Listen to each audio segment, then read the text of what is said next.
Hello and welcome to It's Your Business with Mario Toneguzzi on Megapix Media. Joining me today is Roach, who is Managing Director of ATB Economics. Thanks for joining us today, Rob. Thanks for having me, Mario. Well, another big day out there in the world of economics as StatsCan released its monthly labor force survey. Let's talk first of all about Alberta in terms of some of the numbers. I see month over month in October, Alberta gained 23,400 jobs, 23,400 jobs, sorry.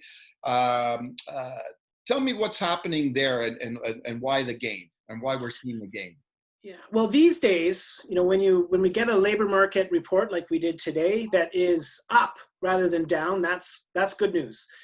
So at least things are, as you mentioned, moving in the right direction, and that we added 23,000 plus jobs in the month of October. And I think, that change, it's about just looking at my notes here, it's about a 1.1% increase in monthly employment. So that is good. It also managed to chip away at the unemployment rate, bringing it down from about 11.7% to 10.7%. So all that is moving in the right direction. The problem, of course, is as we step back from those numbers, the unemployment rate is still at 10.7%. And that 23,000 and change in terms of new jobs, even though it did, improve things, it's not enough for us to be even close to where we were before the pandemic. Now, to answer your question, I think the jump in jobs is, as we got a little deeper into October, not much had changed on the ground compared to September, but we were getting a little bit more used to life during the pandemic, and maybe a few more businesses able to open, and that was just enough to bring back a few extra jobs. I think we're going to see the reverse when we get November's results. Okay, and you did mention the numbers before the pandemic. As I look at the numbers, we're still 125,500 below a year ago level, right? Yes. And when you look at that unemployment rate, so 10.7% in October, mid-October, the average unemployment rate in 2019, which was a recession year, so not a great year for the province to begin with, was 6.9%. So we're still not back where we were. And in terms of the number of jobs, like you said, about 125,000 positions would still have to come back just to catch up to where we were back before all this happened. Now, Rob, when you're looking at those numbers today for October in the province, where were the job gains from? Well, there was gains across most subsectors, modest. That 23,000 jobs isn't a lot when you spread it across the economy. But we saw some improvement in forestry, for example. We do suspect that there's been some uptick in activity around gas drilling because gas prices have improved. Construction managed to edge up a little bit. Manufacturing, a number of areas in the services sector. Unfortunately, two areas that were hit really hard by the pandemic, food and accommodation lost a little ground, as did the recreation, information and culture sector. Especially, both of those still struggling with closed borders, tourism is way down, and of course people staying home. So, okay. But up across most sectors at least a little bit. Rob, let's take a quick look at what's happening in the Calgary region, the Calgary CMA.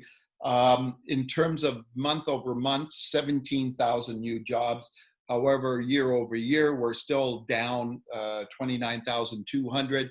The unemployment rate dropped to 11.3% in October from 12.6% in the previous month. What's happening in the Calgary labor market? Well, I think it's very similar right now to the province as a whole. And of course, like anywhere in Canada, it does depend where you are within a province. If you're in Oyen, for example, right now, they're having a little bit of a boom because they're on the Keystone XL pipeline construction route. Right. But overall, most places in the province, including Calgary and the other major center, Edmonton, there's not a lot of difference between the provincial numbers and the numbers in the two big cities. So Yeah. it's a little bit different methodology for the CMA numbers using a 3-month average, but that number for the province, if we use the same methodology, is about 11.4% unemployment rate, 11.3 in Calgary and 12 in Edmonton. So not a lot of difference. And I think what we saw in Calgary, there's another shoe to fall, which is October. You know, things again were just opening up a little bit more, going okay. But we have heard recently, you know, there's been some consolidation in the oil and sort of in those head offices, especially in the oil and gas sector. Yeah. And with the pandemic sort of reasserting itself, I think we're going to see, particularly in Calgary, that unemployment rate shoot up again. Whereas Edmonton, it'll experience it in the same way, but we are seeing some jobs around the gas sector improving. So Edmonton might be spared just marginally compared to Calgary in the months ahead.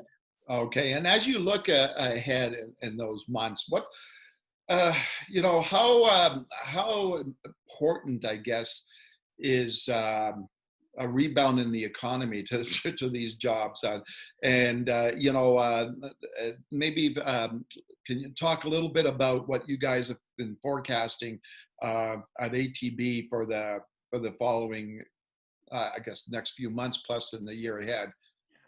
For sure. I really wish Mario had better news to report here, a better forecast. But looking forward, we just don't see a lot of things that are going to fundamentally change the unemployment rate in Alberta.